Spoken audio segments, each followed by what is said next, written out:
අයිබෝන් සුබ දවසක්. අපි 2021 විභාගයේ ලියන දරුවන්ට 13 වසරෙන් පමණක් MCQ 1000ක් සාකච්ඡා කරගෙන යන්නේ. දැන් අපි දැනට අද අපි ප්‍රශ්න පත්‍රයක් සාකච්ඡා කරන්න හදනවා. අද දෙවෙනි ප්‍රශ්න පත්‍රය සාකච්ඡා කරන්න හදන්නේ. අපි කලින් 50ක් සාකච්ඡා කරා. අපි මීට කලින් පළමු සහ දෙවන කොටස් වලට අදාළ ප්‍රශ්න 2500ක් විතර සාකච්ඡා කරලා තියෙන්නේ. ප්‍රශ්න පත්‍ර 50 සාකච්ඡා කරන්නේ. දැන් අපි ආයෙ සාකච්ඡා කරගෙන යන්නේ. ටිකක් අපිට ටිකක් අමාරු ප්‍රශ්න ටිකක් තමයි සාකච්ඡා කරගෙන යන්නේ. අමාරුයි කියලා හිතෙන ප්‍රශ්න ටිකක් දෙවන කොටසට අදාළ. ඒ කියන්නේ 7 8 9 10 11 12 කියන පාඩම් වලට අදාළව. හරි. අපි දැන් කතා කරන්නේ බහුවර්ණ ප්‍රශ්න පත්‍ර 2. බහුවර්ණ ප්‍රශ්න පත්‍ර 2 අපි එක කතා කළා. හරි. පළවෙනි ප්‍රශ්නය ග්‍රාහක කේන්ද්‍රීය සංදේශකරණය යනුවෙන් හැඳින්වෙන්නේ. ග්‍රාහක කේන්ද්‍රීය සංදේශකරණය කියලා කියන දුවේ පුතේ ග්‍රාහකයාට ගැළපෙන ලෙස සංදේශය සකස් කිරීම. උත්තරය 2. හරි. ඒ කියන්නේ ග්‍රාහකයාට තේරුම් ගන්න පුළුවන් විදියට අපි මොන හරි සංදේශයක් හදනවා නම් ඒකට කියනවා ග්‍රාහක කේන්ද්‍ර සංදේශකරණය කියලා. දැන් අපි මෙහෙම හිතමුකෝ. දැන් පොඩි ළමයිගේ කතන්දර පොත් ඔයාලා දැකලා තියෙනවනේ නේද? ඒවා හරිය සරල භාෂාවකින් පින්තූරත් එක්ක ටිකක් ඝන කඩදාසියකින් හදලා තින්නේ. ඇයි ඝන කඩදාසියකින් හදලා තින්නේ? පොඩි ළමයිගේ කතන්දර පොත්. ඉතින් ඒගොල්ලෝ පොඩි ළමයිනේ ඒක ඉරෙන්න පුළුවන් නේ. අනිත් එක එකම පොත 3-4 පාර කියවනවනේ. ඒගොල්ලෝ ඒ නිසා ටිකක් කාඩ්බෝඩ් වගේ එකකින් තමයි පොතේ පිටුත් හදලා තියෙන්නේ. අන්න ඒකට අපි කියනවා ග්‍රාහක කේන්ද්‍රීය සංදේශකරණය කියලා. ග්‍රාහකයාට ගැළපෙන සංදේශය හදනවා කියන එක. උත්තරය 2. ශ්‍රී ලංකාවට පුවත්පත් මාධ්‍ය හඳුන්වා දුන්නේ මෙන්න මෙහෙමයි. හොඳට මතක තියාගන්න. ශ්‍රී ලංකාවට කඩදාසිය හඳුන්වලා දෙන්නේ පෘතුගීසි. ශ්‍රී ලංකාවට මුද්‍රණ ශිල්පය හඳුන්වලා දෙන්නේ ලන්දේසි. ශ්‍රී ලංකාවට පුවත්පත් හඳුන්වලා දෙන්නේ ඉංග්‍රීසීන්. පැහැදිලිද? ඒ කියන්නේ 1000 හොඳට මතක තියාගන්න. නැත්තම් ෂෝට් නෝට් ගහගන්න.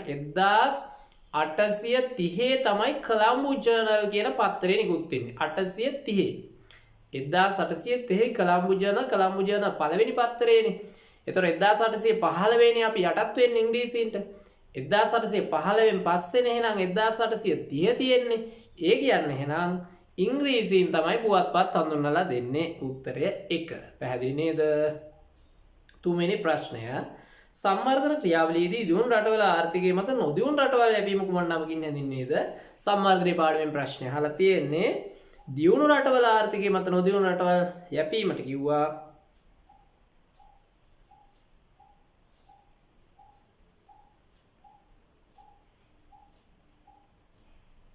පරායත්තතාව කියලා. උත්තරය 3. ඊට පස්සේ පරායත්තතාව කියන්නේ දියුණු රටවල් නොදියුණු රටවල් වලට උදව් කරනවා යැපෙන්න. ඒකත් සම්වර්ධන ක්‍රියාවලියේදී අනුගමනය කරන එක ක්‍රමයක්. උදාහරණයක් ගත්තොත් අපේ රටට චීනය උදව් කරනවා, ජපානය උදව් කරනවා, ඇමරිකාව උදව් කරනවා, ඉන්දියාව උදව් කරනවා. ඒකට කියනවා පරායත්තතාව කියලා. උත්තරය 3. ශ්‍රී ලංකාවේ පළමු පුවත්පත ඉංග්‍රීසි පුවත්පතක්. ඒක කොලම්බෝ ජර්නල්. උත්තරය 3. සිනමා කෘතියක සාර්ථකත්වයේ මූලික පදනම ලෙස සැලකිය හැකි සිනමා කෘතියක් සාර්ථක වෙන්නේ එහි තිරපිටපතේ ගුණාත්මක බව මත. උත්තරය 3. ළමයි මේවා මතක නැත්තම් පාඩම් කියවන්න ඕන. හොඳට බලන්න ඕන. ඒවයි ඇති මේවා. පැහැදිලිද? හොඳ තිරපිටපතක් තියෙනවා නම් කතාව හොඳ වෙනවා. අපි ගත්තොත් නාටකම්කාරයෝ වගේ කතාවල තිරපිටපත හොඳයි. ඒ නිසා කතාවත් හොඳයි. තිරපිටපතනේ මතනේ කතාව රැඳෙන්නේ. ඊළඟට හයවෙනි ප්‍රශ්නය ශ්‍රී ලංකාවේ විදුලි සංදේශ නියාමන කොමිෂන් සභාවේ ක්‍රියාකාරීත්වයට අදාළ නොවන්නේ කුමක්ද? විදුලි සංදේශ නියාමන කොමිෂන් සභාව ගුවන්විදුලි නාලිකා සඳහා බලපත් නිකුත් කිරීම හරි. විද්‍යුත් මාධ්‍ය සඳහා ආචාර ධර්ම සැකසීම හරි. මාධ්‍ය පාලනය සඳහා අනුපලත් සැකසීම වැරදි. මාධ්‍ය පාලනය කියන එක මාධ්‍ය සම්බන්ධව අනුපලත් සාමාන්‍යයෙන් සකස් කරන්නේ කුමන හෝ දෙයක් සම්බන්ධව අනුපලත් සකස් කරන්නේ පාර්ලිමේන්තුවනේ. උත්තරේ එන්න ඕන 3. මහජන සේවා මාධ්‍ය වල අරමුණ විය යුත්තේ. දැන් මහජන සේවා මාධ්‍ය කියලා මාධ්‍ය වර්ගයක් තියෙනවනේ. මහජන සේවා මාධ්‍ය. හරි මහජන සේවා මාධ්‍ය කියලා කියන්නේ මහජනයාට සේවය කිරීම වෙනුවෙන් එහෙම නැත්නම් මහජනයාගේ සුබ සිද්ධිය වෙනුවෙන් ක්‍රියාත්මක වෙන මාධ්‍ය මහජන සේවා මාධ්‍ය. මහජන සේවා මාධ්‍යයේ විරුද්ධ පදේ මොකද්ද? වාණිජ සේවා මාධ්‍ය. මහජන සේවා මාධ්‍ය නිතරම කරන්නේ අධ්‍යාපන හා සංවර්ධනාත්මක පණිවිඩ සමාජගත කිරීම. අධ්‍යාපනයට දාලා පණිවිඩ සංවර්ධනයට දාලා පණිවිඩ වැඩිපුර දෙනවා. මහජන සේවා මාධ්‍යවල උත්තරේ නම් තුනද. අපේ ගත්තාම අපේ රටේ ජාතික රූපවාහිනිය මහජන සේවා මාධ්‍යයක් නෙමෙයි. හැබැයි ජාතික රූපවාහිනිය මහජන සේවා මාධ්‍යයක ස්වරූපය ගන්නවා. හරි. උත්තරය 3. 8 වෙනි ප්‍රශ්නය ව්‍යාපාරික ප්‍රජාව හා වෘත්තීය ප්‍රජාව සඳහා නිර්මාණය කරනු නාමාද්‍ය විශේෂය වන්නේ LinkedIn. උත්තරය 4. SMS, Twitter, Facebook, Skype ඕන කෙනෙකුට පාවිච්චි කරන්න පුළුවන්. හැබැයි මේ LinkedIn කියන එක ඔයගලගේ නෝට් එකෙත් බලන්න ගිහිල්ලා ව්‍යාපාරික හා වෘත්තීය ප්‍රජාව ප්‍රධාන වශයෙන් ඉලක්ක කරගෙන තමයි නිර්මාණය වෙලා තියෙන්නේ. ඊළඟට 9. හැබැයි මේ ප්‍රශ්නය සාමාන්‍යයෙන් පළවෙනි කොටසට අයිති ප්‍රශ්නයක් නේද? මහජන සම්බන්ධතාවය යම් මාත්‍රයක් සම්බන්ධයෙන් සංදේශ විකාශය කිරීමට හා ඒවා වගේ මිනිසා පෙළඹවීමට යම් මතයක් කරුණක් සිද්ධිය මේ නිර්වචනය එඩ්වර්ඩ් ටෙල් බර්නිස්කි නිර්වචනය. මෙරට මුල්වාට සංරක්ෂිත අස්පර්ශ උරුමයක් ලෙස යුනෙස්කෝ නියෝජනයට ලැයිස්තු ඇතුළු නූල් රූකඩ කලාව නූල් රූකඩ කලාවද අම්බලන්ගොඩ නූල් රූකඩ කලාව. උත්තරය 4. 11 සමීක්ෂණ ක්‍රියාවලියක් සම්බන්ධ ප්‍රකාශ කීපයක් පහත් දැකී නිමල් දීර්ඝ ප්‍රශ්න ඇසීමෙන් වඩා සාර්ථක පිළිතුරු ලබා ගත හැකි වැරදි. කෙටි ප්‍රශ්න තමයි අහන්න ඕන. කමල් මම නම් හිතන්නේ වඩාත් යෝග්‍ය වන්නේ සරල කෙටි ප්‍රශ්න ඇසීමයි. ඒක හරි. එකම ප්‍රශ්නේ නැවත නැවත ඇසීම වඩා සුදුසුයි වැරදි. එකම ප්‍රශ්නේ නිතර අහනකොට ඉතින් උත්තර දෙන්න මිනිහට කරදරයිනේ. අමල් ප්‍රමුඛතාව අනුව ප්‍රශ්න පිළිගස් සීතේ කියන වැදගත්ම ප්‍රශ්න අහන්න ඕන මුලින් ඊට පස්සේ එම් ප්‍රමුඛතාවයේ වැදගත්කම අනුව ප්‍රශ්න පිළිගස්සන්න ඕනේ. ඒක හරි. එනිසා උත්තරය කමල් සහ අමල්. උත්තරය 3. 12 සම්වර්ධන සංවේදන ව්‍යාපෘතියක් ක්‍රියාත්මක කිරීමේදී වඩාත් අවධානය යොමු කළ යුත්තේ ගැටලුව හඳුනා ගැනීම කෙරෙහි. 12ට එන්න ඕන උත්තරය 4. ගැටලුව හඳුනාගෙන ගැටලුවකට විසඳුමක් හැටියට තමයි නිතරම සම්වර්ධන ව්‍යාපෘති අඳුරගන්නේ. සම්වර්ධන ව්‍යාපෘති ක්‍රියාත්මක කරන්න ඕන. ගැටලුවක් නැතුව සම්වර්ධන ව්‍යාපෘතියක් ක්‍රියාත්මක කළොත් හෝ ගැටලුව හඳුනාගන්නේ නැතුව සම්වර්ධන ව්‍යාපෘතියක් ක්‍රියාත්මක කළොත් ඒක අසාර්ථකයි. උදාහරණයක් ගමුකෝ. අපේ රටේ තියෙනවා විශ්වවිද්‍යාලවල අඩුවක්. ඒ කියන්නේ 10%ක් විතරනේ විශ්වවිද්‍යාලවලට යන්න පුළුවන් වෙන්නේ. ඒවට 50%කටත් වැඩි ප්‍රමාණයක් විශ්වවිද්‍යාල සුසුකම් ලබනවා. හැබැයි විශ්වවිද්‍යාල 17යි තියෙන ඉඩ නැති නිසා 9ක් 10ක් අතර ප්‍රමාණයක් තමයි විශ්වවිද්‍යාලවලට ඇතුළත් කරගන්න වෙලා තියෙන්නේ. එතකොට අපේ රටේ අවශ්‍යතාවයක් ගැටලුවක් තියෙනවනේ විශ්වවිද්‍යාලවල. තා විශ්වවිද්‍යාල 3-4ක්වත් ඇදෙනවා නම් හොඳයි. හිටපු ජනාධිපතිතුමා මහින්ද රාජපක්ෂ මහත්තයා මොකක්ද ඇදුවේ? නෙළුම් කුරුලක් හැදුවා. 7-5කට වැඩක් නැහැනේ. තේරුණාද කියන්නේ? ඇයි ඒ? ගැටලුව හඳුනාගන්නේ නැතුව, ඒ කියන්නේ ගැටලුව තියෙන්නේ විශ්වවිද්‍යාලයක ගැටලුවක් තියෙනවා. විවිධ ගැටලු ලංකාවේ කොච්චර තියෙනවද රැකියා ගැටලු තියෙනවා. එහෙම ගැටලුවක් නැතුව ගිහිල්ලා හදන නෙළුම් කුරුල්ලා කෝටි ගාණක් ණය වෙලා. ඊට පස්සේ දැන් මහජනයා බදු මුදලින් ණය ගෙවන්න ඕන. අන්න ඒවට අපි කියන එහෙනම් සම්වර්ධන ව්‍යාපෘති මේ මොනවාද මේ වළං කඩේට ගොනා පැන්න වගේ ක්‍රියාත්මක කරලා හරියන්නේ නැහැ. සම්වර්ධන වැඩ ක්‍රියාත්මක කරන්න ඕන ගැටලුව හඳුනාගෙන. එහෙනම් සම්වර්ධන ව්‍යාපෘතියේදී ඉස්සලාම් කරන්න ඕන ගැටලුව හඳුනා ගැනීම. උත්තරය 4. ඊළඟට 13 පුවත්පතක ඉඩවෙන් කිරීමේදී ප්‍රමුඛතම අවධානය යොමු වන්නේ දැන්වීම පිළිබඳ. කියන දැන්වීම වලට තමයි විශේෂ අවධානය යොමු වෙන්නේ. ඒකට හේතුව තමයි ඔන්න අපි හිතුව මේ පිටුව කියලා මම මේ පිටුව බාරගත්ත කියලා වෙළඳ දැන්වීමක් හදන්න. වෙළඳ දැන්වීමක් මම මේක දැම්මා කියලා හිතමු ඉරිද පත්‍රයක. මම වෙළඳ දැන්වීම දානවා. අපි හිතමු මම මේකට රුපියල් ලක්ෂයක් ගෙවුවා කියලා. ඊට පස්සේ මේ පත්‍රේ පිටු සැකසුම් කරනකොට ඔන්න හෙට නම් පත්‍රේ අද පිටු සැකසුම් මගේ ඇඩ් එක මෙතනින් දාලා ඊට පස්සේ තමයි නිවුස් මෙතන දාන්නේ. ඒකට හේතුව මම මෙතෙන්ට මුදල් ගෙවන්නේ කොහොමද තියෙන නිසා මේක අයින් කරන්න විදියක් නැහැ. හරි මේ ඉස්සලා කරන්න ඕන මගේ ඇඩ් එක මෙතෙන්ට ප්ලෑන් කරන්න ඕන. ප්ලෑන් කරලා තමයි මෙතන නිවුස් දාන්නේව දාන්න වෙන්නේ. මොකද මම මේක 3 වෙනි පිටුව කියලා 3 වෙනි පිටුවේ මෙන්න මේ භාගයකට මම මුදල් ගෙවලා නම් තියෙන්නේ මගේ ඇඩ් එක ඉස්සලා දාලා ඊට පස්සේ තමයි නිවුස් දාන්න වෙන්නේ. නිසා දැන්වීම වලට තමයි ප්‍රමුඛතාවය ලැබෙන්න ඕන. පුවත්පත්වල අනිත් එක පුවත්පත්වලට අලවි ආදායම වෙන්නේ දරුවනේ මේ පුවත්පත් විකිණීමෙන් නෙමෙයිනේ. හරිද? විකුණලා ගන්න ආදායමට වැඩි 10 ගුණයක විතර වැඩි ආදායමක් තමයි වෙළඳ දැන්වීම වලින් ගන්නවා. නිසා වෙළඳ දැන්වීම වලට ඒගොල්ලෝ ප්‍රමුඛත්වය දෙනවා. උත්තරය 2. සිනමා මාධ්‍යයේ නිර්මාණාත්මක ලක්ෂණ වටහා ගත හැකි වන්නේ සිනමා ශාලාවක් තුළ චිත්‍රපට නැරඹීමෙනි. උත්තරේ ඒකේ නම් චිත්‍රපටයක් නරඹන්න ඕන සිනමා ශාලාවක්. එතකොට තමයි අර සිනමා නිර්මාණයේ නියම රසය විඳ ගන්න ලැබෙන්නේ. උත්තරය 1. 15 ගුවන් විදුලි නාට්‍යයකට සවන් දීමේදී එහි සිදුවීම් පිළිබඳව රූප අපසිද්ධි මැවේ. මෙය ගුවන් විදුලියක් අහනකොට අපේ හිතේ මැවෙනවා. ඒකට අපි කියන මොකක් කියලාද? චිත්‍ර රූප මැවීම. චිත්‍ර රූප මැවෙනවා කියලා කියන්නේ පරිකල්පනයට. උත්තරය 2. ඊළඟ ප්‍රශ්නය පුවත්පත් සඳහා ප්‍රවෘත්ති වාර්තා කරන්නේදී වැදගත්ම තොරතුරු මුලින්ම ඉදිරිපත් කරයි. එය මූල පාඨ රචනය. ඒ කියන්නේ මුල් වාක්‍යයට අපි කියනවා මූල පාඨය කියලා. ඒක තමයි වැදගත්ම තොරතුරු තියෙන්නේ. මෙන්න මේ ප්‍රශ්න වල උත්තර තියෙන්න ඕන. කවදද? කොහිදද? කුමක්ද? කවුද? මේ ප්‍රශ්න හතරට උත්තර තියෙනවා නම් ඒක මූල පාඨයේ මුල් වාක්‍යයේදී. කවදද? ඊයේ හවස. ඔන්න මේ ඊයේ සවස 3ට පමණ ගාල්ල නගරයේදී සිදු වූ රියානතුරකින් පුජ්‍යලයන් 10 දෙනෙක් රෝහල්ගත කර තිබේ. එතකොට කවදද කියලා තිබුණා ඊයේ හවස වෙලාවක් තිබුණා. කොහේදීද කියලා තිබුණා ගාල්ල නගරයේදී කුමක්ද රියානතුරක් කවුද පුජ්‍යලෝ 10ක් තුවාල ලැබලා නේද රෝහල්ගත කර තිබෙන්නේ වගේ මෙන්න මේ වගේ ප්‍රශ්න වලට උත්තර හම්බෙන්නේ මූල පාඨයේ. මූල පාඨයට අපි කියනවා මුල් වාක්‍ය කියලා. එනං උත්තරය 3. 17 ගුවන් යාන අනතුරක් පිළිබඳ තොරතුරු වාර්තා කිරීමට දාලා ගුවන් යාන වර්ගයේ නිෂ්පාදිත වර්ෂය ඊට අදාළ තාක්ෂණික තොරතුරු කඩනමින් හා පහසුවෙන්ම සපයාගත හැකි වන්නේ අදාළ ගුවන් යාන සමාගමේ වෙබ් අඩවියට පිවිසීමේ උත්තරය 4. 18 පහත ප්‍රකාශ අතුරින් පෝස්ටර් සම්බන්ධව අසත්‍ය ප්‍රකාශ කුමක්ද? පරිසර බාධක මත නෙවෙයි විතර ඉන්න ඕන. අකුරු හදා ගන්න.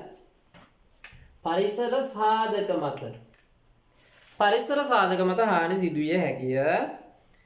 ඒක හරිය නේද? වැස්සම පෝස්ටරේ දී වෙලා යනවා. ඒක හරිය. සාපේක්ෂව වියදම් අඩු මාද ඒක හරිය.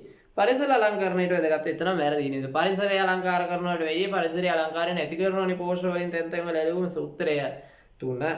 19 යම් කරුණක් මතකයේ තබා ගැනීමේදී වැදගත් සාධකයන් නොවන්නේ අභ්‍යාස කිරීම වැදගත්, සාකච්ඡා කිරීම වැදගත්. අපි මේ සාකච්ඡා කරන කෙන කරන්නේ භාවිතා කිරීම වැදගත්. භාවිතා කරන එකත් මේකමම වෙනවා. ආවර්ජනයත් මේක වෙනවා. ආවර්ජනය කියන්නේ ආදි මතක් කර ගැනීම. හැබැයි පරිකල්පනය වැදගත්. මම උගන්වනකොට ඔයගොල්ලෝ මොකක් හරි එකක් කල්පනා කරගෙන හිටියොත් මොකද වෙන්නේ? මේක අමතකලා යන නිසා යමක් මතක තබා ගැනීමේදී පරිකල්පනය අඩුවෙන් අදාළයි. උත්තරේ එන්න ඕන 4. ප්‍රශ්න තියෙනවා නම් පසු WhatsApp group එකට message එකක් දාන්න. 30 ගුවන්විදුලි මාධ්‍ය තුළ පහත් සාක්ෂණ උද්දීපනය වන බව සිසුවෙක් ප්‍රකාශ කළේය. ඒ ශ්‍රව්‍ය මාධ්‍යයේ හරි ඒ පරිකල්පන මාධ්‍යයේ හරි චිත්‍ර රූප වෙන ගුවන්විදුලි පේන්නේ නැහැ. අපි හිතින්ම වවා ගන්නවා. ඒ විදග්ධ භාෂාවක් භාවිත වන මාධ්‍යයක වැරදි. ගුවන්විදුලියේ තියෙන විදග්ධ භාෂාවක් නෙවෙයි. ගුවන්විදුලියේ තියෙන මොන භාෂාවක්ද? සරල භාෂාව. එහි විවිධ ශිල්පකම් පවතී. ඒක හරි. විවිධ ශිල්පකම් ගුවන්විදුලියේ තියෙනවා. උත්තරය BCD නෑ. උත්තරය ABD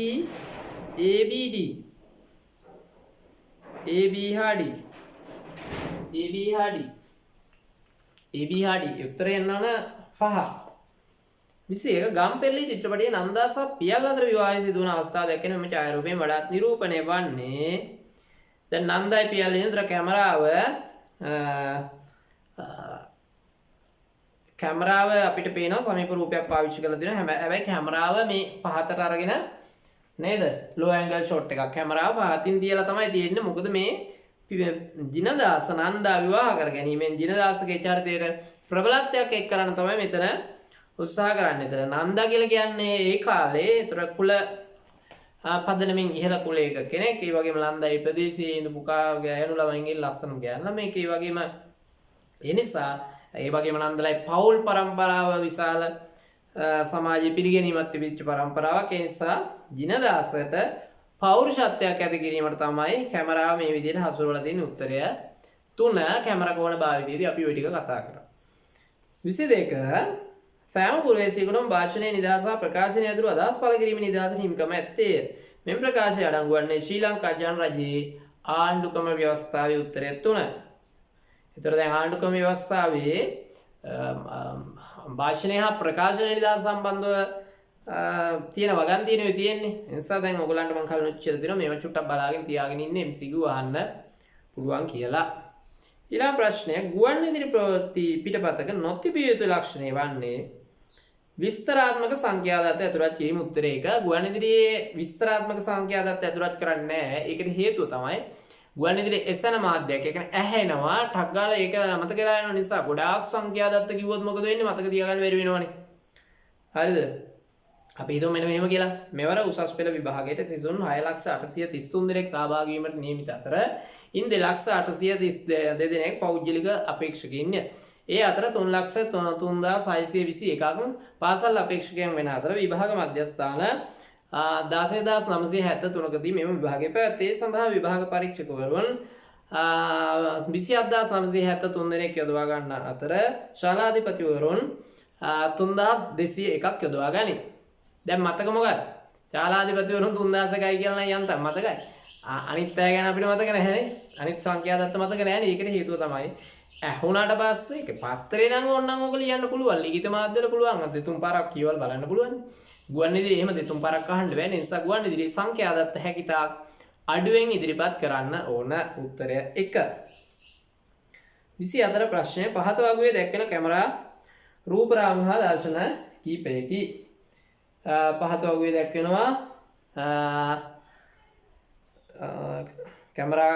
කැමරා කෝණ සහ දර්ශන ඉදිරියෙන් දක්වලා තියෙනවා. උතර අහනවා කැමරා රූප එක පැත්තක තියෙනවා දර්ශන එක පැත්තක තියෙනවා. ගැළපෙන උත්තරය තමයි අති සමීප රූපය සඳහා භාවිතා කරන්න ඕන D.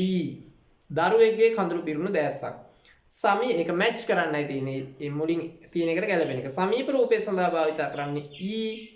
රූපවාහිනී වැඩසටහනක ප්‍රවෘත්ති නිවේදනය ගැන මගේ තියෙන මොන රූපයක්ද? සමීප රූපයක් තියෙන්නේ දැන් මේ වෙලාව. සමීප රූපයක් තියෙන උතර ප්‍රවෘත්ති කියන කොටත් ඒ වගේ. හරි. ඊට පස්සේ මධ්‍යම රූපය B පුවත්පතක් කියවන පාඩක. ඒතර පුවත්පතක් කියවන පාඩක පුවත්පත පේන්න ඕන පුටුවක් පේන්න ඕන යාගේ ධන හිසින් ඉහළ සාමාන්‍යයෙන් සැලකිය යුතු කොටසක් පේනවනේ. එතකොට අපි යාට ගන්නෙ මධ්‍ය රූපයක්. නැත්නම් මධ්‍යම රූපයක්. ඊට පස්සේ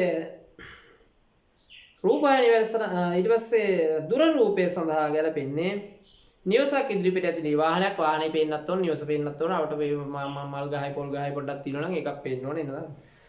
අතිදුර රූපය පාර්ලිමේන්තු ගොඩනැගිල්ලේ පුරන. ඒතර දුර ලෝන් ෂොට් දුර ඉඳලා ගන්න වෙනවා. හරි. උත්තරය 4. 25 මානව හිමිකම් දිනය ලෙස සැලකෙන්නේ දෙසැම්බර් 10 දින. උත්තරය 4. ප්‍රථම වතාවට තොරතුරු ලබා ගැනීම යන පළාත් සම්මත කරලා ස්වීඩනයේ විසිනි. උත්තරය 1. දන්නවනේ මේවා.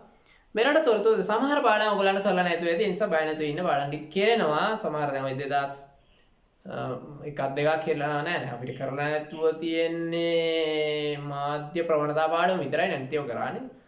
ප්‍රථම වතාවට තොරතුරු ලබා ගැනීම යන පළාත් සම්මත කරලා ස්වීඩනයේ විසිනි. උත්තරය 1. 27 මෙරට තොරතුරු දැනගැනීමේ පනත සම්මත වන්නේ 2016 වර්ෂයේදීය. උත්තරය 3. 28 මූලික මාධ්‍ය නියාමන ප්‍රවේශයක් නොවන්නේ මාධ්‍ය නියාමන ප්‍රවේශ 4ක් තියෙනවා. ස්වයං නියාමනය, ව්‍යවස්ථාපිත අභ්‍යන්තර සහ සානියාමනය කියලා. ප්‍රාදේශීය නියාමනය කියලා එකක් නැහැ. උත්තරය 4. 29 සංවර්ධනයේදී සමාජීය සම්බන්ධතා සමානාත්මතා ලක්ෂණ අතරට අයත් නොවන්නේ මේවා මම ටට්ටක් ගාලා කියලා දෙනවා. මේ ඕගොල්ලන්ට මතකයේ තියෙන්න ඕන, පාඩම් කරන්න ඕන, පාඩමෙන් ලියන්න ඕන. උත්තරය 5 මහජන සාමය ඇති කිරීම එක කියලා එකක් නෑ. ඔය ටියුට් එකේ ගිහිල්ලා බලන්න මේක තියෙනවද නැද්ද කියලා. ඔයගොල්ලන් මේ වැරදුනාම මතක නැත්තම් ඔයගොල්ලෝ ගිහිල්ලා ටියුට් එකේ බලන්න ඕන ළමයි. හරිද? වැරදුනාම වැරදි කියලා දාලා බකන් නිලාගෙන ඉඳලා හරියන්නේ නෑ ළමයි. මේක වැරද්ද හොයන්න ඕන. ඇත්තද වැරදුනාද කියලා. මොකද මේ දැන් මේ විභාගෙ නෙවෙයි කරන්නේ. විභාගෙට අනුමානනේ කරන්නේ. ඒ නිසා කරුණාකරලා වැරදුනාම මේක අයි ගිහිල්ලා බලන්න ඕනේ. ඒතකොට තමයි මතක තියෙන්නේ. හරිද? මම කොච්චර මේ මහන්සුණත් ඔයගොල්ලෝ කොච්චර මහන්සුණත් වැඩ නෑ. ඔයගොල්ලෝ වැඩේ හරියට මහන්සි වෙන්නේ නැත්තම්. හොඳයි? ඊළඟට 30 සෝවියට් සංගමයේ කොමියුනිස්ට් දෘෂ්ටිවාදයට අනුකූල රටවල් වන්නේ සෝවියට් සංගමයේ කොමියුනිස්ට් දෘෂ්ටිවාදයට අනුකූල රටවල් කියන්නේ දෙවන ලෝකයේ රටවල්නේ. හරිද? කියුබාව, ඊට පස්සේ සෝවියට් රුසියාව, චීනය වගේ රටවල්. උත්තරේ එන්න ඕන 4. 31 සංනිවේදනයෙන් සිදු කරන වැදගත් සමාජ මෙහෙවර. ඉරක් ඇඳගන්න සමාජ මෙහෙවර කියන වචනයට යටින් සංවේදනයේ වැදගත් සමාජ මෙහෙවර තමයි පුතා ප්‍රජාව අතර අන්තර් සබඳතා ගොඩනැගීම උත්තරය 1. ඒ කියන්නේ එකිනෙකා අතර සම්බන්ධතාව දහලා අපේ පන්තිවල ළමයි 600ක් විතර ඉන්නවා. ඒතර අපි අතර සම්බන්ධයක් තියෙනවා. ඉතින් අපි කතා කරනවා, උගන්වනවා, එහෙම තියෙනවා. සමහරලා ඉඳලා හිටලා ළමයි මගෙන් බැනුම් අහනවා. තේරෙනවද කියන්නේ? එහෙම තියෙනවනේ බැනුම් අහනවා. මේ එතකොට කුමන හෝ ආකාරයකින් sannivedana නිසානේ සම්බන්ධතා ඇති වෙන්නේ. උත්තරය 1. එහෙම තියෙනව නේද?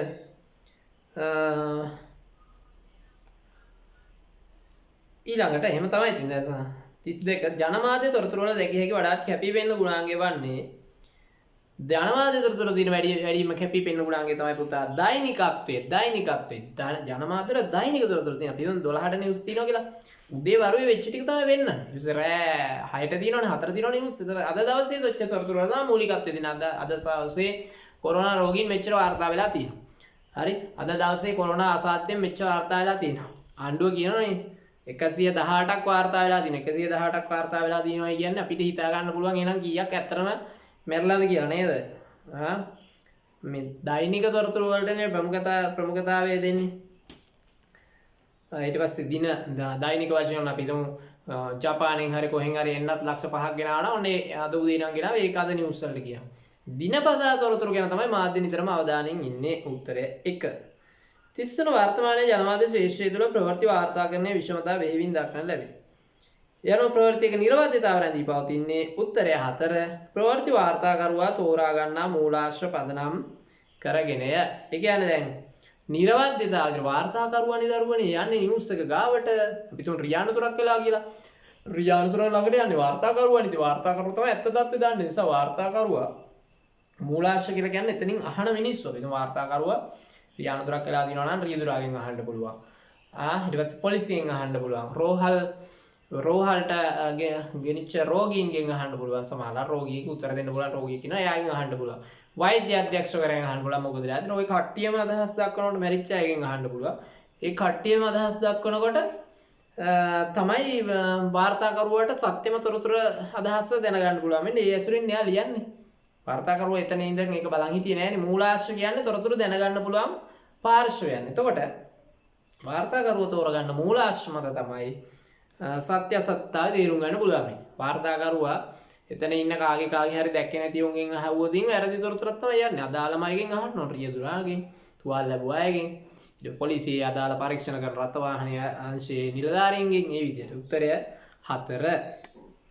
34 සම්ප්‍රදායික සමාජ සම්වර්ධනයලා සම්ප්‍රදායික මාධ්‍ය වඩාත් වැදගත් වන්නේ. ඒවා සම්ප්‍රදායික සමාජය කියන්නේ ගම්මි සමාජ වෙන්න පුළුවන්. සාම්ප්‍රදායික මිනිස්සු ජීවත් වෙන සමාජය සම්වර්ධනය කරන්න සම්ප්‍රදායික මාධ්‍ය වැඩියෙන් යොදා ගන්න පුළුවන්. ජන කවි, ජන කතා, ජන නාට්‍ය, ජය වගේවත් එක්ක වැඩියෙන් යොදා ගන්න පුළුවන්. ඒකට හේතුව තමයි ඒවා හුරු පුරුදු සංඥා සංකේත වලින් යුක්ත වෙන බැවිනි. උත්තරය 2.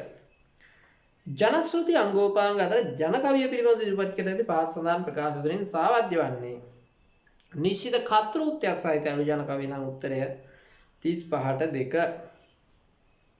ජනශ්‍රුති පාඩයෙන් 7 වෙනි පාඩයෙන්. ගෝලීයකරණයේ ප්‍රතිඵලයක් නොවන්නේ මින් කුමක්ද? ගෝලීය ප්‍රවණතා නිසා ජාතික රාජ්‍ය ශක්තිමත් වීම. ගෝලීයකරණයත් එක්ක ජාතික රාජ්‍ය ශක්තිමත් වෙන්නේ නැහැ නේ පුතා. ජාතික රාජ්‍ය මොකද වෙන්නේ? එන්න ජාතික රාජ්‍ය දුර්වල වෙනවා ගෝලීයකරණයත් එක්ක. එතකොට උත්තරය 4. ඊට පස්සේ 37 ඉඳලා දිගටම තියෙන ටිකක් දිග ප්‍රශ්න ටික හිමින් කියවලා උත්තර ලියන්න ඕන ප්‍රශ්න. සම්වර්ධන ව්‍යාපෘතියක් යනවා. උත්තරය 2 එනවා.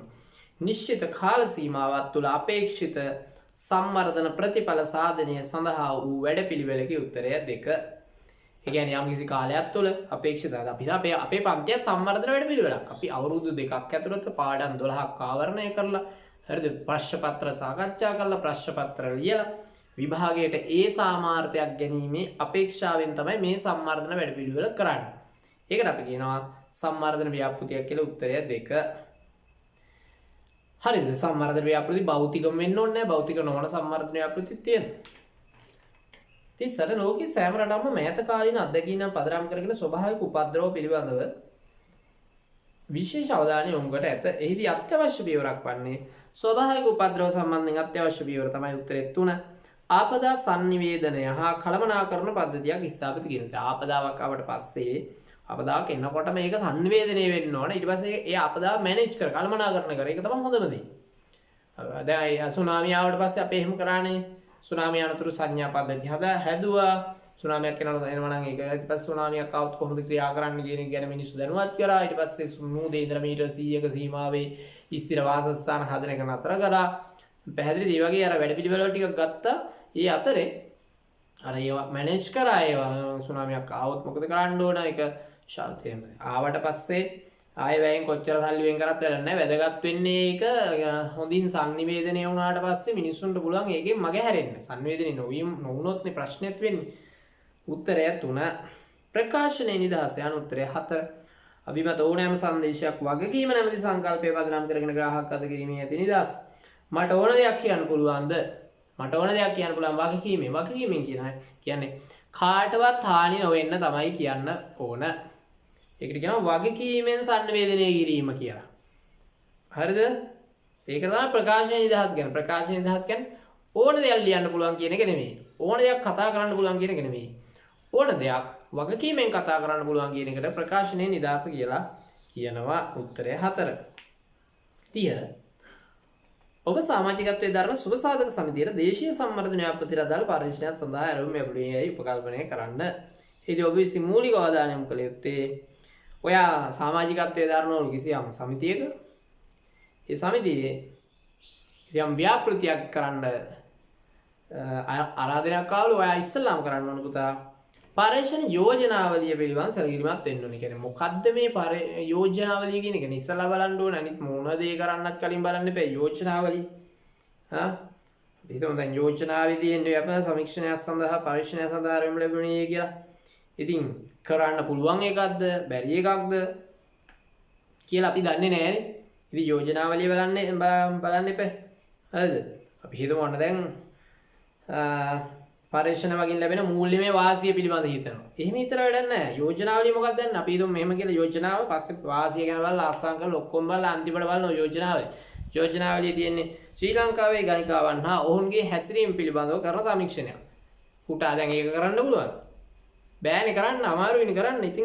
ඉතින් අපි යෝජනාවලිය මොකක්ද කියලා ඉස්සෙල්ලා බලන්න ඕනේ. ඊට පස්සේ තමයි ලාභ ලැබෙනවද මොන ඕන දේ වුණත් අපි යෝජනාවලිය කරන්න පුළුවන්ද බැරිද කියලා බලන්න ඕනේ ඉස්සෙල්ලා. උත්තරය 3 44 සම්වර්ධන ව්‍යාපෘතියක sannivedana නිලධාරී දනස සඳහා අයදුම්පත් කැඳවීමට අවශ්‍ය ඇත. sannivedana නිලධාරියාගේ කාර්ය විස්තරයට ඇතුළත් යුතු කරුණු පිළිබඳ ව්‍යාපෘති රැස්වීමේදී අතුම මත මේවා මේ පාස් පේපර් ප්‍රශ්නයක් මේවා ටිකක් හිතලා මතලා තමයි කරන්න වෙන්නේ. ඉතින් හිතන්න මතන්න තමයි පුරුදු වෙන්න තමයි මම මේ සාකච්ඡා කරන්න ලියවන්නේ. අවබෝධය එන්නේ සාකච්ඡා කරනකොට උගන්නන්න බෑ.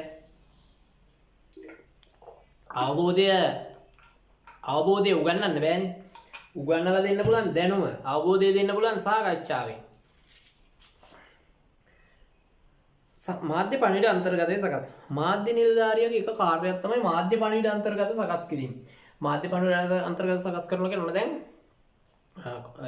නෙස්පේ සමාගමේ මාධ්‍ය නිලධාරියෙක් කියලා අපි හිතමු හරිද එයා තමයි ඇඩ් හදන්න ඕන වෙලන් දැන්වීම් හදන්න ඕන ඒ වගේ ඒ වෙලඳන්නින් හැදුවේ නැතුවත් හදන්න ඕන සහ හදන එකට අදාළ අදහස් දෙන්න ඕන යා. B sannivedana ක්‍රමෝපාය සැලසුම් කිරීම හා ක්‍රියාත්මක කිරීම. විවිධ sannivedana ක්‍රමෝපායන් සැලසුම් කරන්නත් ඕන ක්‍රියාත්මක කරන්නත් ඕන ඔහු විසින් තමයි sannivedana ක්‍රමෝපාය අපි මෙල්බන් සමාගමේ sannivedana ක්‍රමෝපායන් කියන්නේ මෙල්බන් ව්‍යාපාරයේ දියුණු කර ගැනීම ඇඩ් දැමීම එක එක බිස්කට් වර්ග අලුතෙන් හදනකොට අලුත් දැන් බිස්කට් වර්ග වලට ලස්සන ඇඩ් හදන්නේ මොන සමාගමද මංචි සමාගම. අලුත් කැකර් එකක් ආවම අලුත් බිස්කට් එකක් ආවම අලුත් ඇඩ් එකකුත් දාන්නනේ ඒගොල්ලෝ චීස් කැකර් මේ උඹල කඩ කැකර් එහෙම හදනවනේ එහෙම නෙමෙයි මොන හරි ඒවා තියෙනවනේ මිරිස් හරි ඉඟුරු හරි මොන හරි මේ ඒවා හැදුවට පස්සේ ඒකට ගැලපෙන ලස්සන ඇඩ් එකක් හදනවනේ ඒගොල්ලෝ ඒ ඇඩ් එක හදන්නේ අnder sannivedana නිලධාරියෝ ඕගොල්ලන් අනාගතයේදී විශ්වවිද්‍යාලයට ගියාට පස්සේ ඔය පාඨමාලා තියෙනවා හරිද මේ ඇඩ්වර්ටයිසින් සම්බන්ධ පාඨමාලා තියෙනවා මේ ඒවා ඉතින් හරි ඇඩ්වාන්ස් පාඨමාලා ඉතින් ඕගොල්ලන්ට කැම්පස් එකේ ඉන්න ගාම මාසෙට රුපියල් 50000ක් 60000ක් හොයාගන්න පුළුවන් පොඩි ඇඩ්වර්ටයිසින් වැඩ කරලා තේරුණාද ඒ නිසා මේ කුමාරී තුනක් දාගන්න ඕනේ හරි යන්න පුළුවන් ශ්‍රේෂ්ඨ ගොඩයි මේ මීඩියා කරන ළමයින්ට හරිද sannivedana ක්‍රමෝපාය සැලසුම් කිරීම හා ක්‍රියාත්මක කිරීම A හරි B හරි C ව්‍යාපෘතියේ සහාය ආයතන අතර සම්බන්ධීකරණ ඒක වැරදි sannivedana නිලධාරියාට අදාළ sannivedana කටයුතු එහෙම නැතුව මේ ව්‍යාපෘතිය අපි හිතමු දැන් මේක මාර්ග සම්වර්ධන ව්‍යාපෘතියක් කියලා එහා ව්‍යාපෘතියට කතා කරලා තාර ගේන්න කියන එක, අනිත් ව්‍යාපෘතියට කතා කරලා කොන්ක්‍රීට් ගේන්න කියන එක, තව ව්‍යාපෘතියට කතා කරලා වතුරගේ ඌවා සංවේදී නිලධාරියන් නෙමෙයි. මේක ව්‍යාපෘතියෙන් මේ ඉංජිනේරු හරි කවුරු හරි නිලධාරීන් කරන්න ඕන. සංනිවේදනය කිව්වම අපිට සංනිවේදන නිලධාරියාට අදාළ වෙන්නේ මේ මාධ්‍ය හා සමාජය හා කරන සංනිවේදන කටයුතු තමයි. එහෙම නැතු ආයතනයේ මේ වැඩ හා කරන සංනිවේදන කටයුතු අයිති නැහැ. උත්තරය 2. 42 ප්‍රාදේශීය අත්පන්දු තරගාවලියකට අනුග්‍රහය දැක්වීමට ඉදිරිපත් වූ පාවාන් නිෂ්පාදන සමාගමේ එක් කොන්දේසියක් වූයේ සියලුම ක්‍රීඩකයන් තම සමාගමේ නිශ්චිත පාවාන් පමණක් පැනද ක්‍රීඩා කළ යුතු බවය. ඇයි එහෙම කියන්නේ? දැන් මම අපි හිතමු පාපන්දු කියලා කියන්නේ වොලිබෝල් නේ. වොලිබෝල් ක්‍රීඩාවට උදව් කරනවා, අනුග්‍රහය දෙනවා. අපි හිතමු DSI සමාගම උදාහරණයක් ඇරෙන්න. හරි, මේ DSI සමාගම කියන අපේ සපත්තුම දාන්න ඕනේ කියලා. ඒකට හේතුව තමයි DSI සමාගම අනුග්‍රහය දීලා ඒගොල්ලන්ට ව්‍යාපාරික වශයෙන් පොඩි වාසියක් ඒගොල්ලන්ට අවශ්‍ය වෙනවා. ඒගොල්ලෝ කොන්දේසියක් දාන්නේ ඒකයි. අපේ සපත්තුම දාන්න ඕනේ කියලා. මොකද ඒගොල්ලන්ගේ වෙළඳ නාමය තහවුරු කරගන්න. උත්තරේ 2. දැකලාද ඔය ශ්‍රී ලංකාවේ ක්‍රිකට් කණ්ඩායම එහෙම ක්‍රිකට් ක්‍රීඩා කරනකොට මේ ටී-ෂර්ට් එකේ සිංගර් කියලා ගහලා තියෙනවා. අනුග්‍රහය දක්වලා තියෙන්නේ සිංගර් ටී-ෂර්ට් එකට නෙමෙයි. ඒ කණ්ඩායමට අනුග්‍රහය දක්වලා සිංගර් කියලා ගහලා තියෙනවා. මොවිටෙල් කියලා, ඩයලොග් කියලා දැකලා තියෙනව නේද? ටී-ෂර්ට් එකේ එක මොකක් හරි ලාංඡනයක් දාගෙන ඩයලොග් කියලා ගහන්නේ ඇයි? අනුග්‍රහය දක්වපු ගමන් අනුග්‍රහය දක්වපුවම කොන්දේසියකුත් දාලා තිනවා. ඔයාගේ ටී-ෂර්ට් එකේ පස්ස පැත්තේ ඩයලොග් කියලා ගහන්න ඕන කියලා. පස්ස පැත්තේ නෙවෙයි ඉස්සරහ පැත්තේ. උත්තරය 2. ABC කිරිපිටි නිෂ්පාදන සමාගමේ නිෂ්පාදන අදාළ විකිරණ පරීක්ෂණයෙන් තෙවන වරටත් අසමත් වූ රජයේ තත්ත්ව පරීක්ෂණ ආයතනයක් නිවේදනය කර තිබුණි. ඔබ එම සමාගමේ මහජන සම්බන්ධතා නිලධාරියම කඩිනමින් ගත යුතු පියවර වන්නේ. දැන් මේ ABC කියන බිස්කට් සමාගමේ කිරිපිටි සමාගමේ කිරිපිටි මොන හරි ගැටලුවක් තියෙනවා කියලා රජයේ තත්ත්ව පරීක්ෂණ ආයතනයේ පළවෙනි වරත් තහවුරු කරා, දෙවෙනි වරත් තහවුරු කරා, තුන්වෙනි වරත් තහවුරු කරා. දැන් මේක බොන්න සුදුසු නැහැ. දැන් මේවා කඩේ ගිහලා විකුණන්න තියෙනවා. දැන් මහජන සම්බන්ධතා නිලධාරියා කරන්න ඕන මොකද්ද? නිෂ්පාදන වෙළඳ පොලින් ඉවත් කළේ බව මාධ්‍ය වගින් දෙන උත්තරය 4. මොකද දැන් මේක අහිත කරයි කියලා රජය ඔප්පු කරලා නෙදී තුන් පාරක් මේක බීලා මිනිස්සු මරනවා තියෙන කම්පැනි ඉවරයි. එනිසා හොඳම වැඩේ තමයි මේක ටක් ගාලා අයින් කරලා ඒ බව දැනුම් දෙන. ඒතර මිනිස්සුන්ට විශ්වාසයක් ඇති වෙනවනේ. ඊට පස්සේ ඒක ආයේ නිසි පරිදි හදලා අවසරය අරගෙන ආයෙ දැම්මට පස්සේ මිනිස්සු ඊට පස්සේ ඒ ආයතනය ගැන විශ්වාස. දැන් මම මෙහෙම හිතුවකෝ මගේ මොන හරි ප්‍රශ්නයකට උත්තරේ වරදිනවා. ඊට පස්සේ කවුරු හරි ළමෙක් එක කිව්වොත් සර් මේක වැරදි කියලා. එතන මම මොකද කරන්නේ? ඔව් ඒක වැරදි. මම ඒක නිවැරදි කරන්න. ඒතර ළමයින්ට මං ගැන විශ්වාසයි. මං ඒක මගේ හැරියොත් සමහරවල් ළමයි හිතනවා එක්ක සර් එක දන්නේ නැහැ. තේරෙනවද කියද? අපි ජීවිතේ වුණත් හොඳට මතක තියාගන්න. අපේ වැරද්දක් සිද්ධ වෙන ඉතින් අපි මොකද කරන්න ඕන? ඒ වැරද්ද ෂේප් කරලා දාන එක නෙමෙයි අපි කරන්න ඕන. කොහොම හරි ඒ වැරද්ද මගේ ඇරෙන්න දාන එක නෙමෙයි අපි කරන්න ඕන. ඒ වැරද්ද නිවැරදි කරන්න ඕන. හරිද? වැරද්දක් වුණාම වැරද්ද පිළිගන්න ඕන. පිළි අරගෙන නිවැරදි කරන්න ඕන. ආයේ එවැනි වැරදි සිදු නොවෙන්න වග බලා ගන්න ඕන. ඒතර අපි රැකියාවක් කරත් එහෙම වෙන්න ඕන. එතකොට අපි ගැන විශ්වාසයක් ඇති වෙනවා. උත්තරේ එන්න ඕන 4. තේරුණාද? 44 ව්‍යාපෘතියකට තොරතුරු ලබා ගැනීමේදී උපයෝග කරගත හැකි ප්‍රශ්න පත්‍රය ටිකක් අමාරු නේද? එහෙම තමයි ඉතින්. හොඳ අමාරු ප්‍රශ්න පත්‍ර ගොඩක් අපි සාකච්ඡා කරලා ගියාට පස්සේ විභාග ප්‍රශ්න පත්‍රය අපිට ගාණක් නැති වෙනවා. අපි මෙතන ලේසි ප්‍රශ්න සාකච්ඡා කරලා ගිහිල්ලා විභාග ප්‍රශ්නේ අමාරු නොදී වැඩක් නැහැ. මතක තියාගන්න අපි අමාරු ප්‍රශ්න කලින් සාකච්ඡා කරලා ගියාන් පස්සේ විභාග ප්‍රශ්න ලේසි වෙනවා.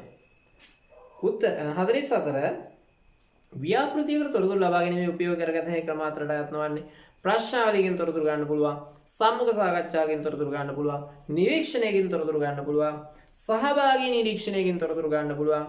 ගවේෂණ ක්‍රමය තමයි උත්තරේ එන්න ඕන 5. දැන් ගවේෂණ ක්‍රමයෙන් තොරතුරු ගන්න පුළුවන්. හැබැයි ගවේෂණයක් කියලා කියන්නේ ව්‍යාපෘතියක් මොකක් හරි. උත්තරේ එන්න ඕන 5. සහභාගී නිරීක්ෂණය කියලා කියන්නේ සහභාගී වෙන ගමන් නිරීක්ෂණය කිරීම. ඔය අපේ ඉස්සරේ හිටිය මහාචාර්යවරයෙක් නන්දසේන රත්නපාල කියලා. සහභාගී නිරීක්ෂකයෙක්. යාචකයෙක් විදියට රඟපාන යාචකයෙක් විදියට ඉඳමින් යාචකයෝ ගැන නිරීක්ෂණය කරනවා. හරි? ඒකට කියනවා සහභාගී නිරීක්ෂණය කියලා. ඒක පහසුයි. ඒතර හරියටම තොරතුරු දැනගන්න පුළුවන්. දැන් මම ගිහිල්ලා යාචකයෙක්ගෙන් අහනවා හිඟන්නෙක්ගෙන් අහනවා ඔයා මාසෙකට කීයක් ගන්නවද කියලා. ඌ බොරුනේ කියන්නේ හිඟන්නේ නැත්te කියනවා.